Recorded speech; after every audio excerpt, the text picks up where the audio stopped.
Ama-players that were standing nje standing out abaperformile abasebenzile abalithathile ithuba balisebenzisa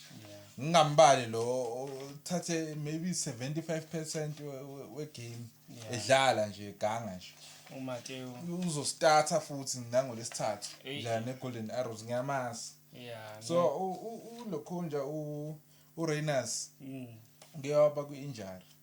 abuya abascrape yabo umbona ukuthi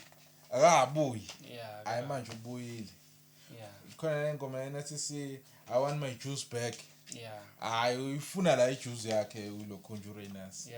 and futhi mina ngisengasho ukuthi kusese isikhathi siyamvumela sengabala lapha kuma top 4 top 5 ma goal scorers because it's not that far bamthumile uthe angangena bakhipha imali bamthuma e-store ukuthi akayothengisa inkwa ngoba umshini wokuthosa ukhona wasithosa isinkwa that second goal was an individual brilliance ngitshela ukuthi uyaliphasa wathi hayi unamanga ngiliphasa amvulilanda lekhoneni kwadla wonke umdlalo weSundowns nasema reserve bonani lo yathosa buthakiwe ulethisi irama yabo uthoswa semshadweni ngibe kushaya nama 2 steps lapha yonke into